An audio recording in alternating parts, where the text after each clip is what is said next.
You see, geopolitics impacts national security. Geopolitics impacts the military instruments. You're attacking, you are 3, the enemy is 1. In mountains, it's 1:9, sir. That is the ratio. Decisions are taken in seconds, and the killing chain is closed in 6 minutes. Yeah. But what is an integrated battle group? You're saying the pushback artillery 40 kilometers? 40 kilometers. Who are the 2 people that Trump is not provoking or meddling? What exactly is a rocket missile force? How does it work? What do you think will be the components? Is it like a bunch of Pinakas, sir? Or BrahMos? Or even further? What are we talking about? So, we may have a lot of problems with Trump, but for the military, he's great. The long-term game is China. China will not be allowed to be a hegemon in Asia. Now, India has to see how we will position our statecraft. CIA last year said that quantum is a bigger threat than the PLA. How important are unmanned systems, and where do you think all of this is going?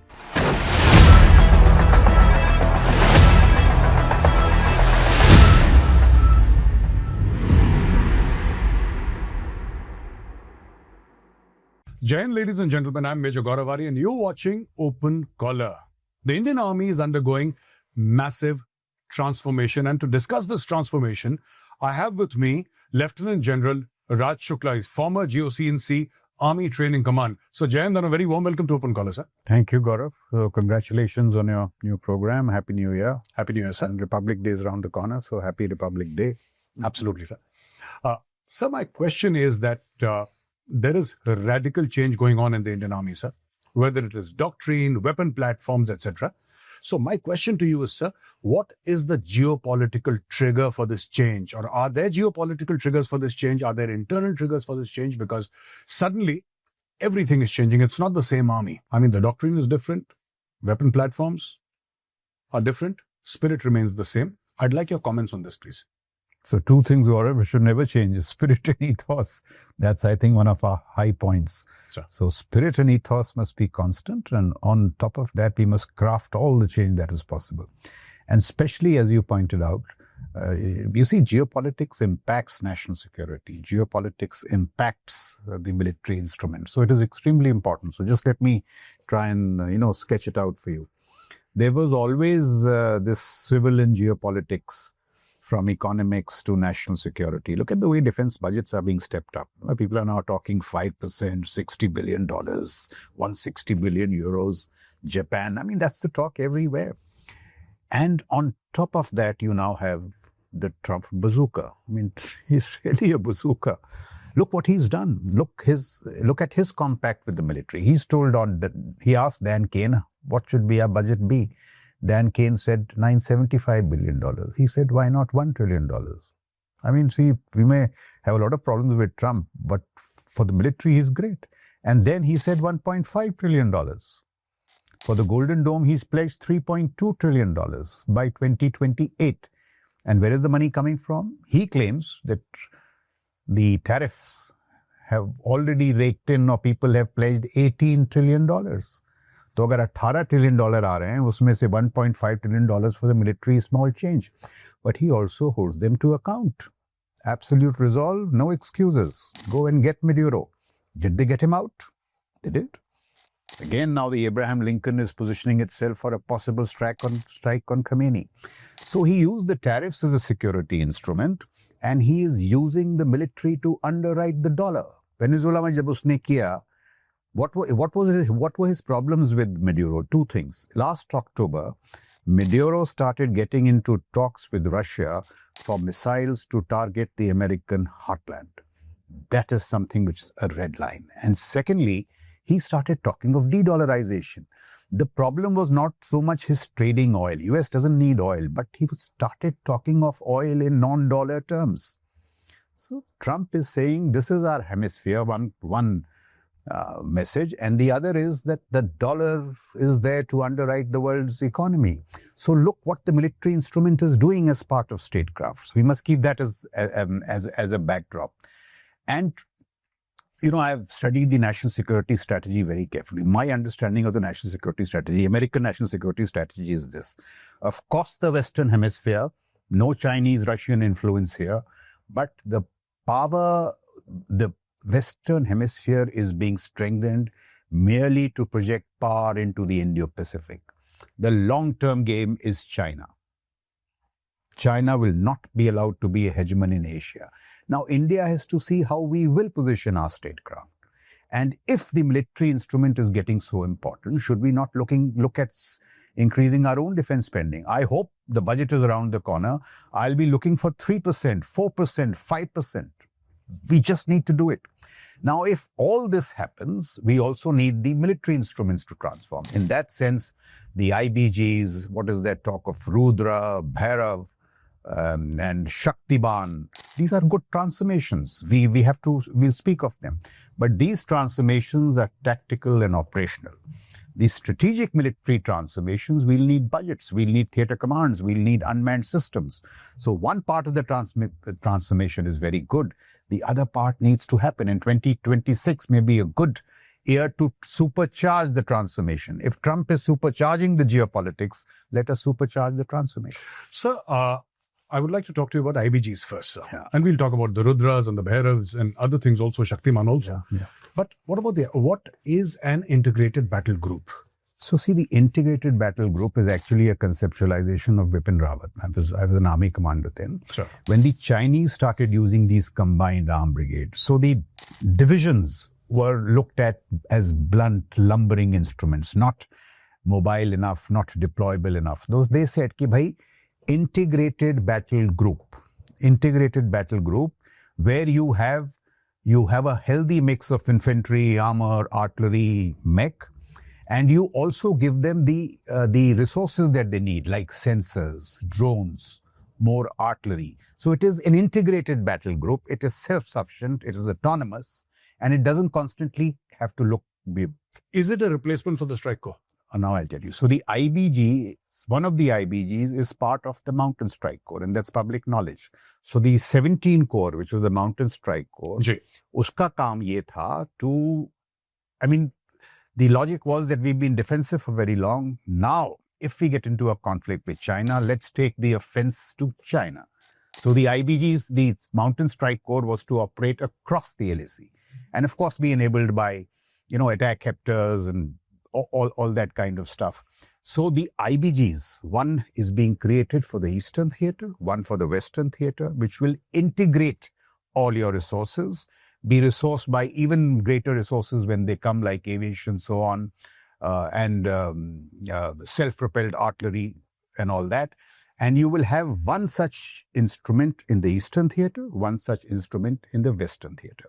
And the IBG is to be commanded by a 2-star. So it is a well-resourced divisional resource for offensive operations. Let me just now make this difference clear here.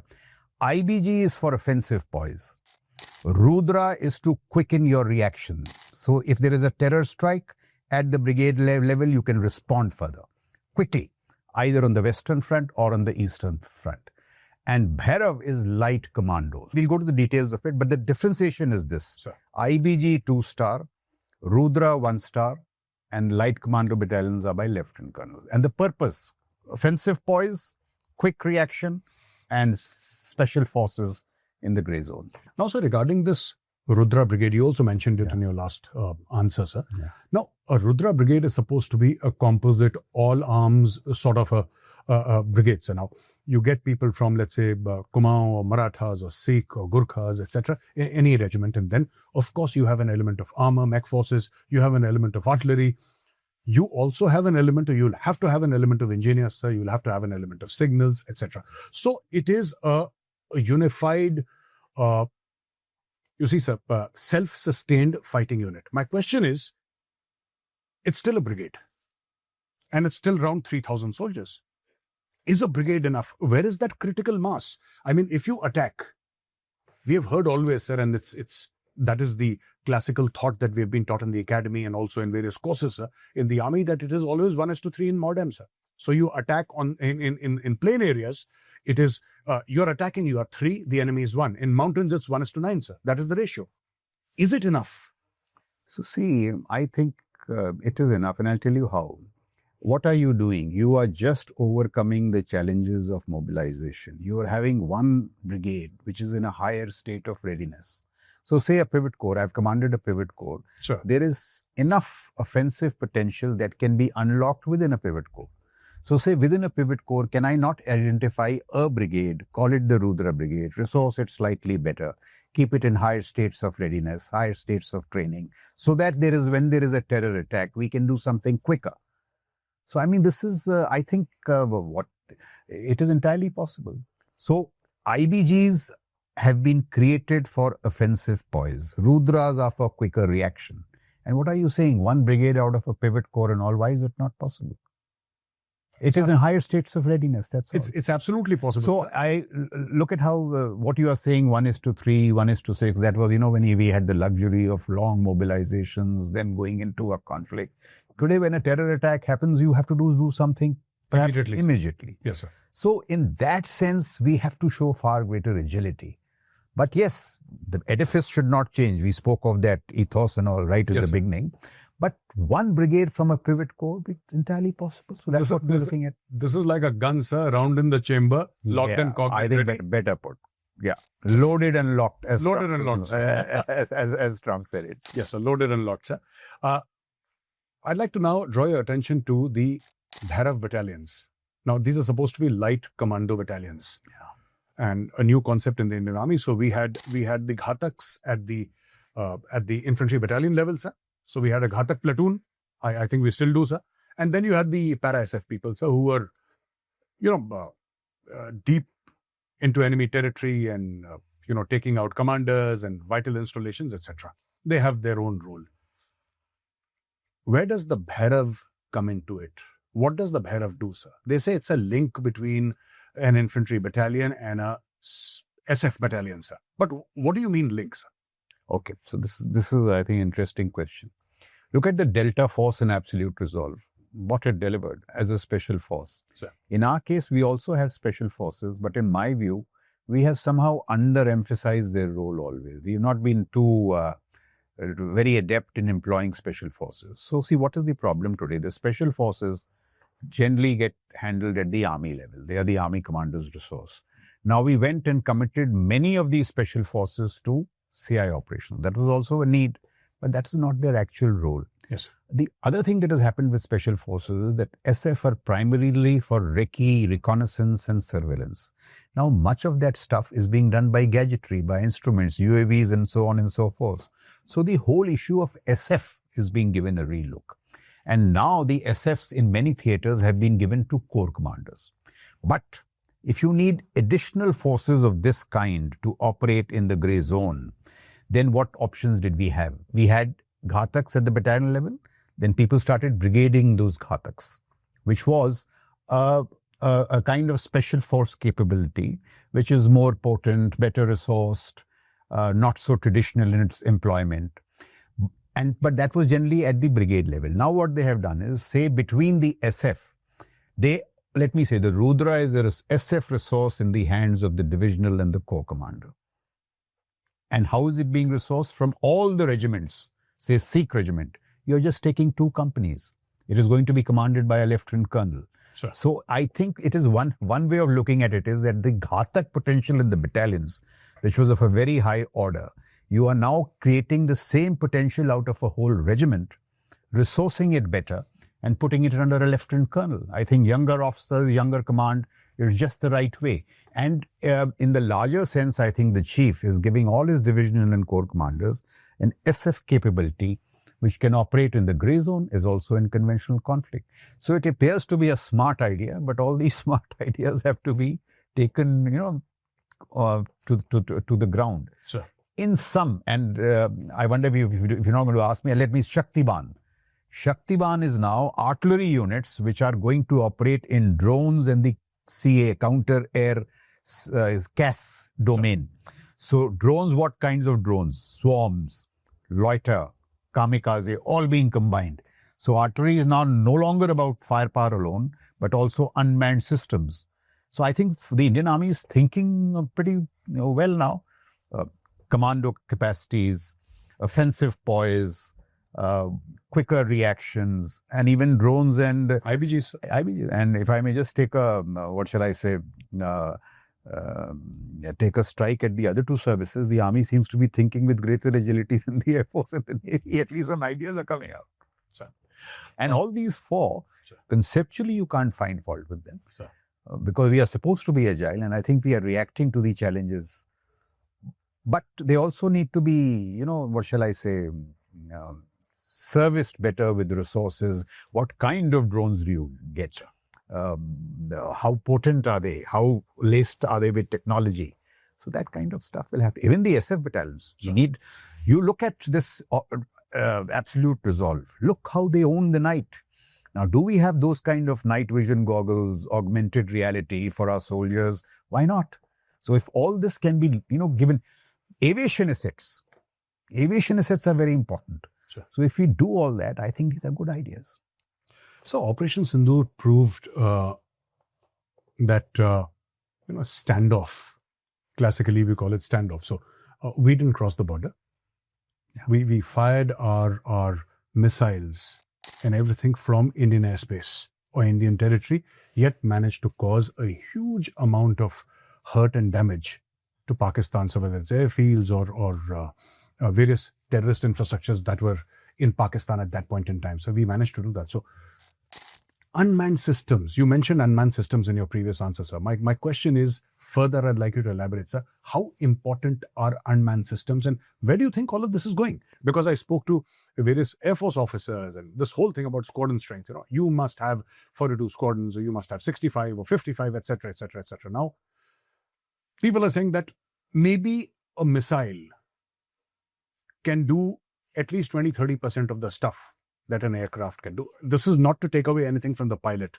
I'm not making that statement, sir. Not qualified to. I'm not making that statement. My thing is that, is there a place where a missile can perhaps do exactly the same thing in certain cases that a fighter jet can do? And what do you have to say about unmanned platforms, or UAV? You've been speaking about this very frequently. Yes. So let me give you my understanding of this whole stuff. The changes in the global military landscape take us to one central issue, and that is control of air power. Air power is becoming existential, and I'm saying this as an army officer. Air power is existential. But see how has it played out in recent times. Very quickly, let's take Rising Lion, Midnight Resolve. Sure. Israel, US, Iran. Sure. What happens? It is only the stealth platforms and of the F-35 kind, which when they operate with very smart wraparound technologies, EW, space, cyber, which neutralizes adversary command and control, takes out the radars, it is only then that the stealth closes in, either B-2s or F-35s. And only F-22, so yes, sir. Su-57 class stealth has not worked in Ukraine. So let's differentiate that. Are we going to get F-35 stealth? Extremely unlikely. Sure. Firstly, I'm told the waiting list for F-35s is 900. Sure. F-35s. I mean, everybody is looking for F-35s. Denmark is looking for F-35s. So F-30, if we do not have stealth, now, if you have stealth and wraparound technologies, you get air dominance in 3 days. If we could do it, fine. But if you don't have stealth, and if you are underinvested in wraparound technologies, which we are, you are unlikely to get air dominance in 3.5 days. This is exactly what happened in Sindoor. BVR stalemated. The two forces were maintaining a distance of 600 meters, absolutely standoff. Sure. Without stealth, you cannot operate in the contested envelope. That is the lesson of the Sindoor. So what do? Ukraine. When you could not, the two opposing air forces could not close in, they invested in dronery. And dronery created lethal frontiers. What happened? Along with drones, giving a chip, then an AI-enabled chip, then a camera, then 3D printing, all that kind of stuff, and Palantir's command and control system. The frontier is so lethal that the killing chain is now, decisions are taken in seconds, and the killing chain is closed in 6 minutes. And it is actually happening. It is not futuristic. Because of which, along in Ukraine, along 1,000 kilometers, artillery has been pushed back by 40 kilometers. You are outranged. Tanks don't move. Infantry casualties are 30,000 a week. can we replicate these lethal frontiers along the LAC and the LC? Why can't we? And this lethal frontier will give the army what I call a low aerial flank. Batteries today give you ranges from 25 Gaurav to 3,000 kilometers, spider web. So in a situation when the Air Force cannot close in, I want to build my lethal frontier, which will give me close air support and strategic air power. The Ukrainians are hitting the power grid, the energy grid. They almost got Putin in Valdai. This is our opportunity. And therefore, if the army chief speaks of 2,000 crores for drones, unmanned systems, why not? And you keep doing your stuff. You are extremely important to us. But don't. The second thing, look at Taiwan. Just one lesson in the first talent chain. That air power has pivoted majorly from piloted air power to drone missile systems. That's no reflection on the pilots. That's the nature of the change in the character of war. I'm saying in the Indian context now, if unmanned systems are so important, allow the army to grow their lethal frontiers with dronery. Dronery is central to combat. It is giving you close air support, favorable air situations, strategic air power. And do I need piloted platforms? Of course. When the Pakistanis have to be taught a lesson in Noor Khan base, I can't do it. But don't, conflate the two. It is only piloted air power. That's my only quarrel with the Air Force. Air power is extremely important, but it has got many facets today. So let's have these lethal frontiers. Let's have piloted air power and now link it with the Prime Minister Sudarshan Chakra. You have these lethal frontiers. You need to upgrade AD. Gaurav, see how Ukrainian cities are being plastered every night. Every night, people don't have heating. They don't have water. Sure. Yesterday, somebody's put out a video that Putin will do this to Paris. He will do it to Davos. Now, let's carry out an audit of our Indian cities. We need to upgrade AD here, sure, majorly. Tomorrow we could be plastered. So upgrade the AD, lethal frontiers and a drone missile force. You're saying the pushback artillery, 40 kilometers? 40 kilometers. Achha, let me look at this. I and you are army officers. We were told combined arms warfare is what? Infantry, armor, artillery? Yes, sir. Today, what is combined arms warfare? 4 soldiers on a golf cart because the tank is picked up and knocked off because of recognition. So, yes, tank pe to ja hi nahi sakte. Golf, sir, cart. Sir. 2 surveillance drones giving you cover, sir, linked with 6 strike drones which will intervene. Sir. It is drone. And nobody thought of it before, sir. And it is just not drones. It is drones and all the technologies of the 4th Industrial Revolution. Robotics. AI, autonomy and robotics will increase lethality 10 times in the next 3 years. These are the areas we need to invest. Iski hum koi baat hi nahi kar rahe hain. Now, that is why I say, supercharge the transformation. Bhairav, क्या है ये, IBG, ये सब बहुत बढ़िया है. But इन सबको एक टेक्नोलॉजी देनी है, unmanned systems देने हैं, lethal frontiers बनाने हैं. Sure. And this is not the future. This is happening.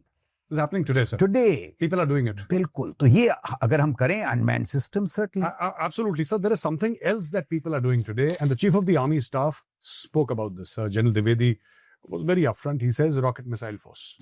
He says we need it. The Chinese have it. The Pakistanis are assembling something like a rocket missile force. What is just for the benefit of our viewers, sir, what exactly is a rocket missile force? How does it work? What do you think will be the components? Is it like a bunch of Pinakas, sir, or BrahMos, or even further? What are we talking about? So, who are the 2 people that Trump is not provoking or meddling? One guy. Sir. It is that little rocket man, North Korea. Why? Yes, he may not be very smart in economics and all. He has developed missiles which target the American mainland. So the drone missile force will be part of that Sudarshan Chakra as an instrument of long range precision. ये जो हम कहते हैं ना, अभी भी हमारी प्रवृत्ति है. Only up to 100 kilometers. Why only 100 kilometers? Today batteries allow you to range 3,000 kilometers. Drones 3,000 जा रहे हैं. So your drone missile force will be a mix of all these kind of drones, loiter, swarm. Abhi itni aasani se nahi hona hai. Till you develop edge computing, swarm is not happening. Till you invest in AI, these things are not happening. So we need to do all that. But conceptually, an instrument of long-range precision which targets the Chinese mainland. And also, see today, India is not only the fourth largest economy. The Lowy Power Index tells us we are the third most consequential in terms of comprehensive national power, only behind USA and China. Our strategic military heft is higher than our economic fourth, third. Is this not the time to look at the larger instruments of statecraft? So long-range instrument of precision, the mix of ballistic, cruise, hypersonics. Look at Oreshnik missile. There are so many varieties in missiles. Hypersonics because they can't be intercepted and so on. So a drone missile force under a single commander who works this out, targeting the American mainland, targeting also the Chinese mainland, and not to be used only as instruments of deterrence. But if somebody acts funny with us tomorrow, we have an instrument. Otherwise, in that moment of crisis, a guy like Trump will ask you, Gaurav, what are your cards? We have no cards. So create the cards. See, I'm not making an argument for military jingoism. I'm saying develop military capacities to expand political options. And the options are political. You told me, sir, but yes. Deterrence, capacity, deterrence. So you have to exercise. You are the politician, Gaurav. Sir. I'm the general. I advocate this, create resources to expand your options. And we are in a very happy space. We are not Pakistan. I am not Asim Munir. These decisions are to be exercised only by the politician. Sir, allow me to... So it is an instrument of deterrence. Yes. And now the Sudarshan Chakra, once again, lethal frontier, drone missile force, and all laced in technologies of the fourth industrial revolution. One thing which should be a prime ministerial directive is technologies of the fourth industrial revolution. AI, robotics, quantum, और ये सब चीजें जो है ना कहने के लिए नहीं है. मैं आपको हर चीज को एग्जांपल से बता दूंगा क्यों चाहिए. Now, if you develop this, if this is a 10-year project, I'm telling you, nobody will mess with us. So, my question is now on theatre command, sir. Very important because you've spoken only about the army so far, because my questions were regarding the Indian Army. How important are theatre commands and when can we see them happening? Because this conversation has been going on forever. It's been going on forever. Yes. So theatre commands, if you are to believe the CDS, he said May, something is going to get rolled out. I'm keeping my fingers crossed. This May, sir? This May. That's what was a public statement. Theatre command should have happened in 1990. General Bipin Rawat said, I'll create it in the next 6 months. I mean, let's pay homage to Bipin Rawat and create them this year. Let's do it. It just has to be done. Now, let me tell you why it has to be done. You look at 2 operations. Sir. Midnight Hammer. Sir. See, air power in silos will not work. Air power in theatrized structures will create wonders. Sir.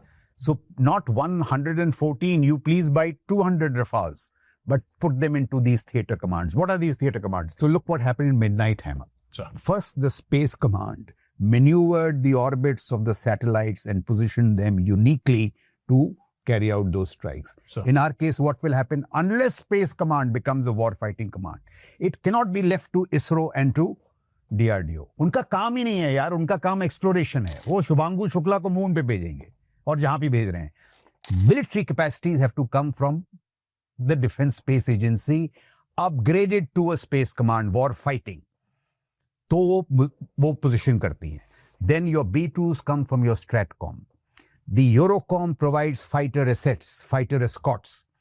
And Cybercom is not theory sitting in Delhi. It is taking out those radars, neutralizing command and control. जब वो neutralize हुए, तब aircraft दाखिल हुए. Each is doing something, space, cyber. And then you launch the assault. And in the assault, it is not just an aerial assault. In Midnight Hammer, SFs were employed, special forces. These strikes came from submarines, marine strikes. Now, this is all military power in theatrized structures. Look what's happened in this one, absolute resolve. See, it goes further with not only inter-service, inter-agency, stealth drones, CIA, a whole space layer, which is confirming what's happening. So you knew what is called the pattern of life of Maduro. They had patterned his life for the last 6 days and predicted it for the next 6 days. Then called the Delta Force chaps and said, ye agle 6 din mein ye karega. From there, they selected their points of entry and extraction. Sir. Look at this. It is not theory. Space, cyber, the E-18 Growlers from the Navy.